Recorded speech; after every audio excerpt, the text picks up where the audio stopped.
Hey everybody, I am here with the princess, the prince, and the other prince. And I'm going to teach a class here. This is the new series called SEC7337.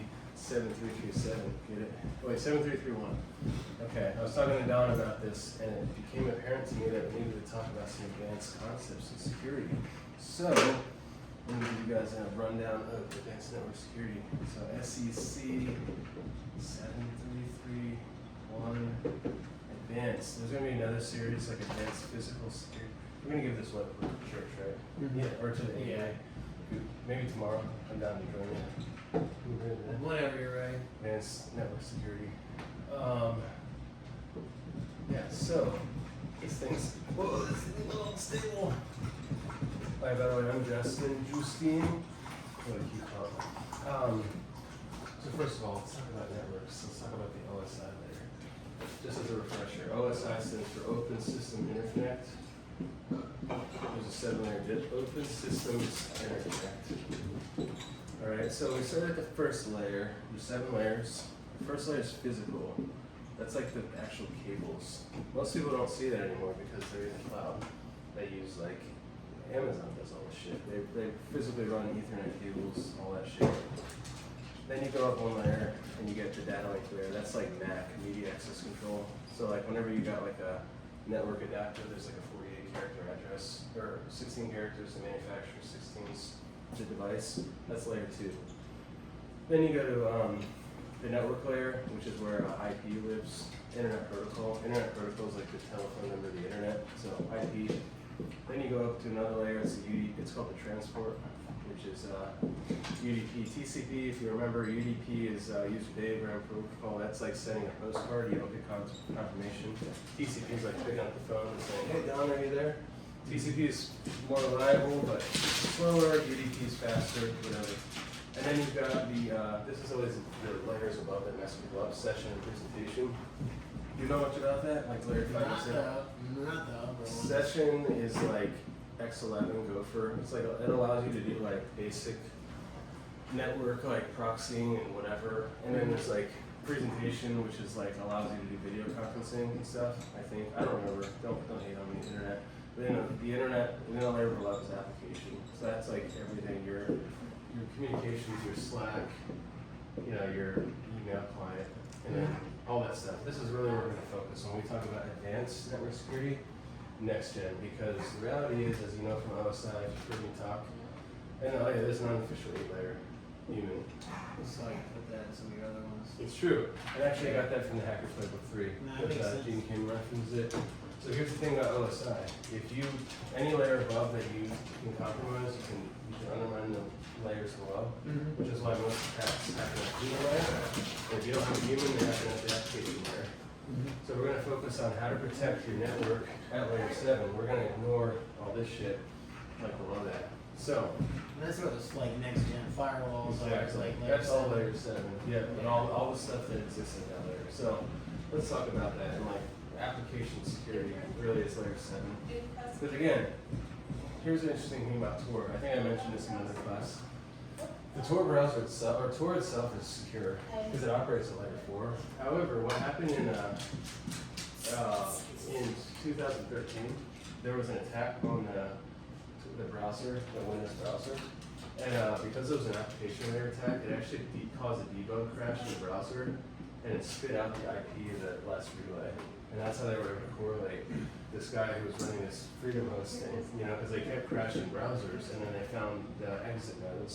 Yeah. The thing with Tor, so Tor uses like 3 different relays, and each relay only knows like the last one's IP, but if you figure out the exit nodes, you can kind of correlate the traffic, and so they just kept crashing and figuring out what the exit nodes were. And then this is how they found this guy running this child porn service on freedom hosting. His name was Eric Bishop or something. I don't remember his last name, but he was in Dublin. That's how they found him. So like layer 4, very secure, but you compromise layer 7, doesn't matter. Just like, hey, you can do everything right to send something in the mail, like, but if you tell people you have drugs in the mail, you completely opposite is fucked, So that's just something that people know. So we're gonna focus on layer 7 and hardening that shit. And 8 will be another one. That's like employee security. So layer 7 application. So there's a couple technologies that are important here. Next gen firewall. really it's a current gen firewall at this point because it's going to protect against all the layers below, but it doesn't use just basic TCP UDP. So like layer 4 firewalls, like even Amazon security groups are just layer 4 virtual firewalls. They're just looking at like blocking source IPs, ports, very basic rudimentary shit. They're not actually looking at the header. So like firewall is layer 7. Firewall is looking at all kinds of shit like ports, times, like where the data is going, the type of application, all the like the headers, like the HTML, all that shit. And this is what allows it to be more sophisticated. But in order to do that, well, here's the interesting thing about firewall. You know, there's this whole argument with the NSA, like we need to collect all the haystack, and we need to like analyze the data. What they realized and what Snowden talked about is like there's actually more value in metadata because without even looking at the actual packets, you can figure out like, okay, what's the IP, how long was the session, how much data was transmitted, where was it sent. You can learn a lot without actually doing what's called TLS inspection. And so like, but a lot of corporate, the only way to like really look for malware is to do TLS inspection. So the way that this works is that you have an inline firewall. Everything that egresses before it goes, it essentially does a man-in-the-middle attack. It looks at the traffic and then it re-encrypts it. So it's looking actually at the content. It's doing deep, what's called deep packet inspection, DPI. But that's the only way, like, otherwise malware is going to hide itself over TLS, which is port 443. So that's the only way to like truly get a handle on it. You can figure out stuff, that's at the firewall level. Of course, you want to still do analysis at the endpoint level. That's why like if you ever heard that there's a lot of terms like EDR, NDR, XDR, whatever, all that has to say is like the various layers of like of being able to like the defense and depth. So for focusing on the network detection and response, next gen firewall. And so that also blocks outbound, that blocks inbound, so some other capabilities it has.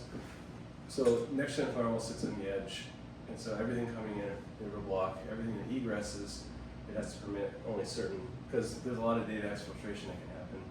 So you can also do DNS filtering for a good firewall. You can basically say, okay, here's a block list of all the domains. You can do either whitelist, or sorry, allow list. You can't say dark list.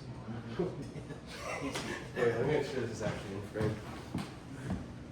Okay, it is. Cool. Don Boss. And so DNS filtering is really cool. So you don't even need an initial firewall. You can actually use DNS servers from Cloudflare, like 1.1.1.2 and 1.0.0.2. Those are the DNS servers that have malware protection and stuff. And this will allow you to say, okay, the easiest way to approach this is like either, rather than having an allow list or I'm only going to allow this, basically just like have a denial list where it's like, we know these are bad domains. So for example, let's use the example of like radzen.io. We know that this is the domain, so any permutation of that, and the way you can do this is run DNS Swiss. You can actually log and say, okay, if it's radzen.io, we're going to block because we know it's a phishing site. Yeah. Now, the thing to understand here for network security, this is only going to be valid as long as you're connecting to a network device. So if you have a device outside of the network, you need to have some kind of endpoint, which is why network security is kind of tricky in the cloud era. Like this is an important component, but you have to force people through the network. The reality is like people are connecting all over the damn place. Yeah. And even just relying on the endpoint is not enough because like we were saying earlier, BYOD, people don't bring their own device, which is why you need to get into something called identity threat detection management, which has to do with this company called Push. And that literally looks at the browser, which is literally like and it looks at the identity. It's like, okay, if Justin at radzen.io goes to Datadog here, there, it can tell you where it's existing. But I'm getting ahead of myself. So that's advanced network security. So there's DNS filtering, there's also web filtering, which would just say, let me just block websites. And there's a difference because like DNS doesn't necessarily lead to a website. Web's going to be over 80 and 443. There's also intrusion detection and prevention. So when you hop into the firewall, the level below is like, so intrusion prevention and detection is like, okay, you're in the network, we know it, and so how do we use our tools to detect and smoke? So there's there's two different types. There's heuristic signature-based, that's stuff like Snort, Suricata, Classics, and then you got stuff that's anomaly-based, like Bro, what's called Zeke. And this looks at like, so this is signatures. It's like, okay, someone's in there launching fucking Metasploit, like block, or we know. And then Bro and Zeke is like common patterns. It's based off of like, here's a baseline of the network, but then all of a sudden CZQ is running PowerShell. boom. So both of these in combination are important. It's an IDS.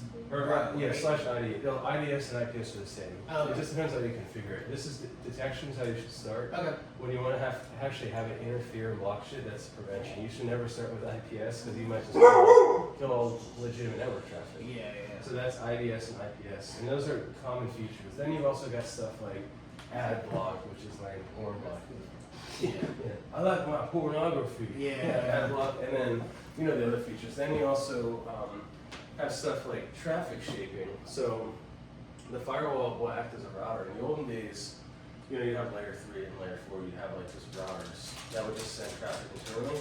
But the way to do it now, and there's people that have been debating it, but there's no debate, is all your traffic should go through the next gen firewall. I don't care if it's internal. Yeah. A lot of people will get lazy and they only send it to layer 3 until it egresses. No, all traffic, because there's a lot. Otherwise, it's Swiss cheese. Lateral movement happens, and ACLs and the router and the edge are not enough. So send all that shit through. But traffic shaping is interesting. So basically, you can send using queuing. You can say, okay.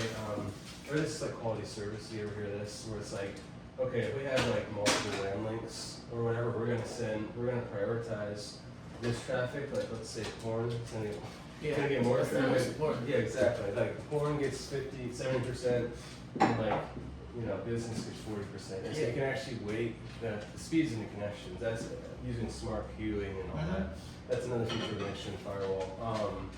And also just redundancy. So any good network will have multiple WAN links, like WAN is wide area network. And so if one fails, the other will kick in. You should have multiple layers of redundancy. Not only ISPs, but there's a set. The firewall has, it should just be called advanced firewall configuring, because I'm gonna call it. I'm with the guy. Because the I've firewall, done lots of mine. firewall is the best because Yeah. it's literally you only pay for the device. Here's the thing that pissed off people from firewall when I left Cisco. Cisco took all these components, stored in Terracotta, and they started charging for them. Yeah, Suricata is open source, right? It is, but Snort then became a SourceFire. Then they took free DNS filter and called it Cisco Umbrella. They started ad hoc or a la carte subscription model. This $350 firewall ended up being like $14,000, like as Cisco ASA. So the people at Cisco never hear the firewall guys on lean stuff. They're like, well, let's just take this thing, reverse engineer it, and put it back to open source. $350. Actually, no, the first one was only $2. And now it's like they have advanced leveling. So the most advanced firewall is the Gold Plus that has a 10 gig uplink.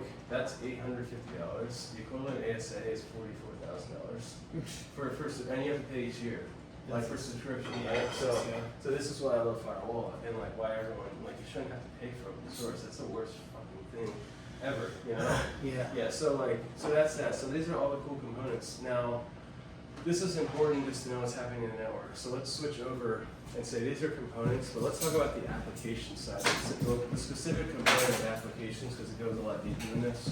So, and also, okay, there's another component, and this kind of parlays in. The next gen, any good next gen firewall will also include what's called a web application firewall. You know, so any all-in-one firewall has a lot built in that you can. I don't know if you've seen it, but it's pretty cool. It's an extra module, but a web application firewall is literally going to look specifically for application layer attacks, like OWASP top 10. It's not a panacea, but it's a good sort of like broad brush approach to like capturing like attacks. So OWASP top 10, if you all know, open web application security, whatever the hell. Stuff like cross-site scripting, SQL injection, server-side request forgery. It'll block and detect like deterministic, not like if you have shitty code, like people can get past it.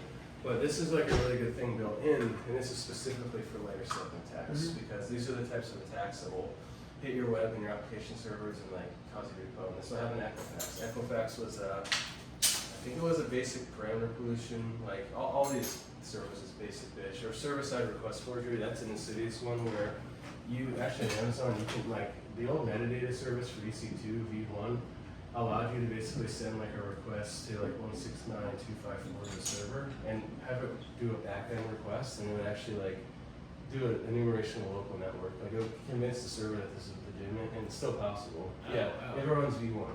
Like V2 requires authentication with the key. Anyway, so you need a WAF. That's sort of like a panacea. Not a panacea, it's just like a broad thing. I think it's enabled on those by default too. Yeah, exactly. Yeah, anything coming in, you can see like different, like it doesn't specifically say like the type of attack, Yeah. but you can configure it to say, okay, this person, like, because all it's doing is looking at the body of the request. If it has a lot of weird code, but if you need layer 7, you need an extra firewall. Yeah. But then to actually configure services securely, like, okay, this is attacks, but within your own like microservices architecture, there's another concept called microsegmentation. Have you ever heard of that? Like when you're building like a layer 7, what's called a service mesh, the old approach is like, let's do a monolith. Let's just put one application, one code base, whatever the fuck. Not good, right? Because modularization made it, because if there's one attack, it affects everything. One component down, like the messaging app goes down, the whole app goes down. So microservices came about probably end of the 2000s. Then like Facebook and these like Google were like, okay, we need to break these out into like microservices. Like, okay, we got, you know, our email is going to be different from our messaging, which is going to be different from our database. Like, and then so each of these are modular. So if one goes down, it's not going to feed the whole network. But then as a result, the security is important.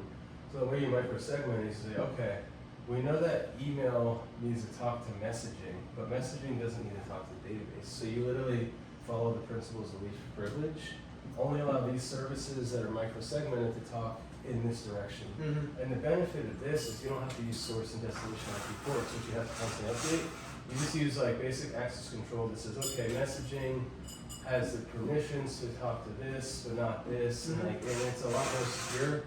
And it makes it so that the understanding the segmentation is a lot more straightforward, if that makes sense. Yeah. And then you connect it all together with like a service mesh, like using mutual TLS, which is like certificates. So that way you encrypt all the traffic, because one of the other issues before Zero Trust was lateral movement. Like once you're in the network, nobody looks at traffic. They're just like, well, yeah, like it's a Swiss cheese. You literally can move back and forth. So this really is a solution. It's partly using what's called Zero Trust, or like really, it's just, it means that anywhere, it doesn't matter where you're on the network, authenticate, authorize, and like log, and use principles of least privilege. And just as a reminder, role-based access control is the way that you enforce least privilege, and that kind of ties into like microservices. I think that's like the high points. That's the 20-minute Fast and Furious. I think a lot of this stuff, I think a lot, not the first part I learned a lot just using that firewall. Like one of the first settings I enabled was like HTTPS over DNS. They have DNS sec too. And then you pick, you want Cloudflare, do you want Cloudflare, do you want, whatever. I think I put like 3 of them on there, but that was like the coolest setting I saw on there, so. Well, it was dope. Where'd you get your bag? I like your bag. Oh yeah, I'm so sad I lost one. More in Giles. But more to come. Event SEC Part 1. This is great. You got any more questions? This is the Don Boss, and that's the Princess card. No. Hey, this has been fun. 18 minutes, man. I love a 20-minute. Yeah. But yeah, this is cool. I mean, it's actually kind of advanced net, sec, and AppSec. Yeah, the way the microservices thing, it makes more sense. I guess probably people would probably just go about like MAC filtering and like IP and like all that. But you talk about controlling the traffic, like all right, instead of doing all that, this can only go this way and do it like this. Oh yeah, because like rather than layer 4, which is basic bitch. What's that? Sorry, I'm interested. Oh I yeah. just get so distracted. No, it's okay. Like this is how my brain works. This is what I went through went through like a year of shit in like 20 minutes. But like this is how I just. But I learned by teaching. It's great. Because I kind of came out talking about it. Yeah. Well, he gave me the equipment to even learn about this. I wouldn't even know much about it, honestly. It's so smart. Yeah. But I learned by teaching. Like I forget my brain just gets up here when I start baking. It's a neurodivergency. Exactly. It's all about channeling it. Boom. But yeah, actually, it's I'm autistic, and then like your brain just works as fast as mine. I love it. That's why we're best friends. Sorry. Okay. All right. Till next time. All right.